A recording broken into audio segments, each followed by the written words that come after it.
Again, welcome back in your YouTube family, A1 English classes by Lucky Ma'am. तो tense के series में जो मैं नेक्स्ट वीडियो आप लोगों के लिए लेकर आई हूँ, that is a kind of past indefinite tense and you can say also simple past tense. आज मैं जो आप लोगों के लिए लेकर आई हूँ वो पास्ट इंडेफिनिट टेंस है, जिसे कि हम सिंपल पास्ट टेंस भी कहते हैं. बहुत इजी है. एक तो ये स्ट्रक्चर वाइज बहुत इजी है. दूसरा वे इसलिए भी हो जाता है इसका इजी क्योंकि ये एकदम सिंपल प्रेजेंट टेंस पे आधारित है. बस कुछ चेंजेस हैं जिन्हें कि आपको फॉलो करने की ज़रूरत है. तो आइए फटाफट देख लेते हैं क्या है. सबसे पहले तो इसमें जो सिमिलर है वो ये है कि इसके भी अफर्मेटिव में वर्ब की ही केवल फॉर्म लगती है, कोई हेल्पिंग वर्ब नहीं लगता है. निगेटिव एंड इंटेरोगेटिव में इसमें डू और डस का पास्ट फॉर्म हो जाता है एज अ हेल्पिंग वर्ब. उसे हम डू या डस का सेकंड फॉर्म नहीं कहेंगे. उसका रीजन ये है कि इसमें दो तरीके की हेल्पिंग वर्ब लगती है.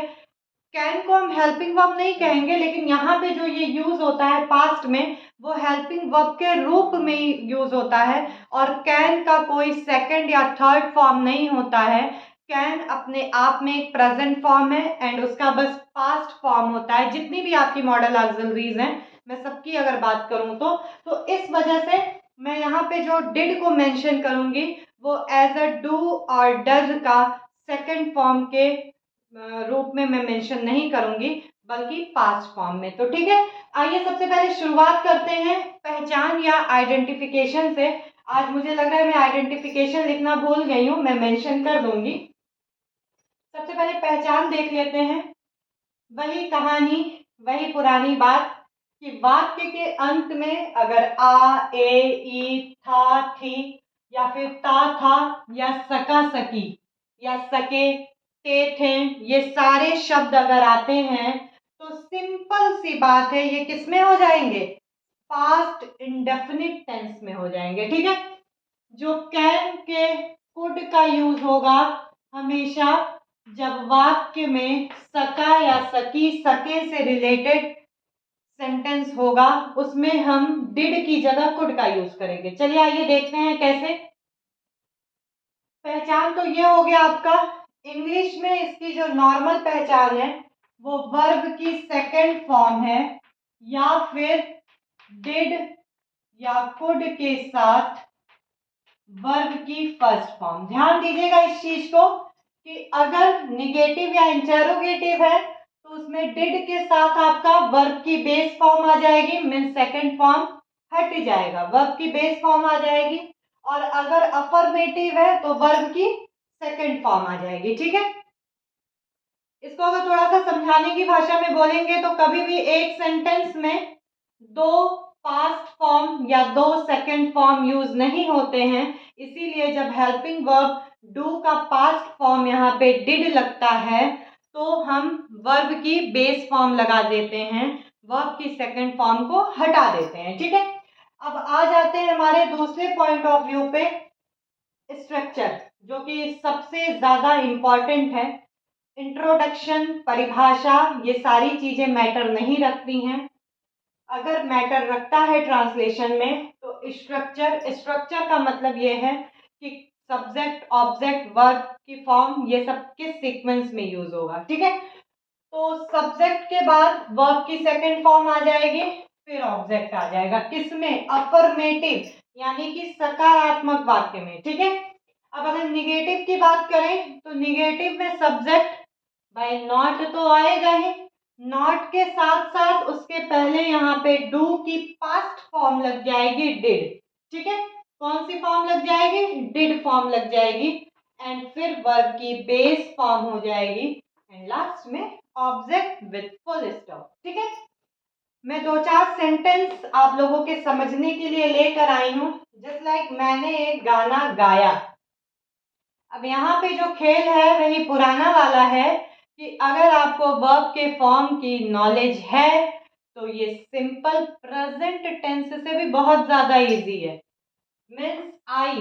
अब भाई सिंग की जो सेकंड फॉर्म होगी, सिंग, सैंग, संग, संग आपका थर्ड फॉर्म हो जाएगा। और यहाँ पे जो चर्चा चल रही है हमारी वो सेकंड फॉर्म की चर्चा चल रही है, तो यहाँ पे हो जाएगा आई sang a song।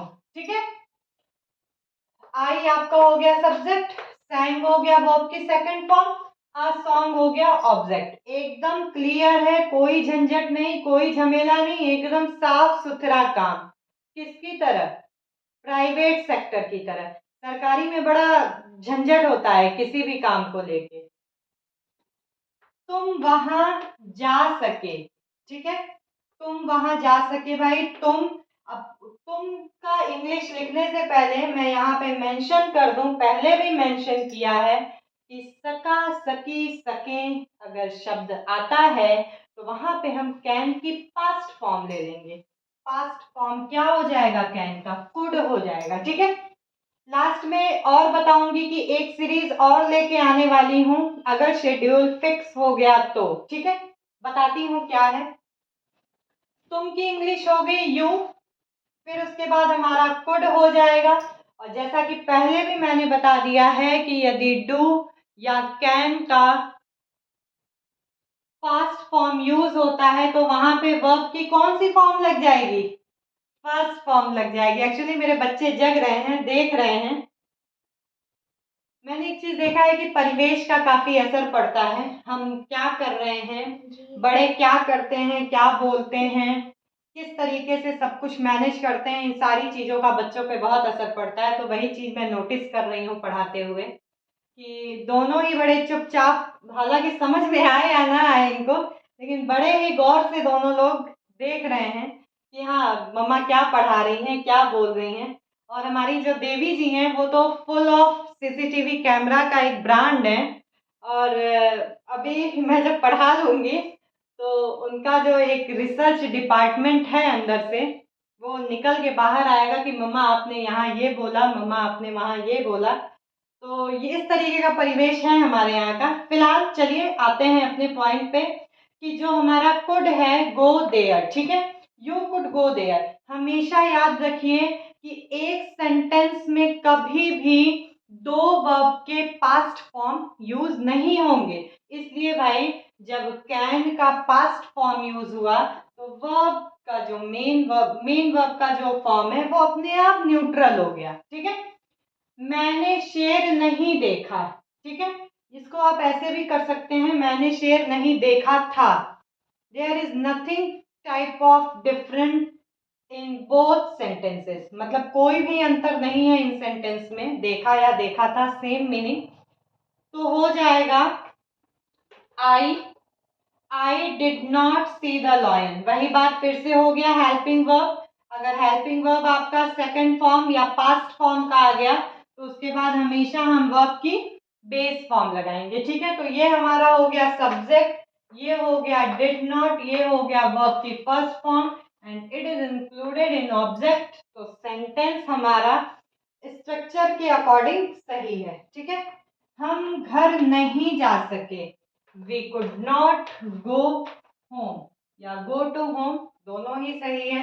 अगर सके के लिए यहाँ पे हम कुड लगा रहे हैं तो उसके बाद हम गो का बेस फॉर्म ही लगाएंगे, ना कि यहाँ पे वेंट हो जाएगा। ठीक है, आगे बात समझ में।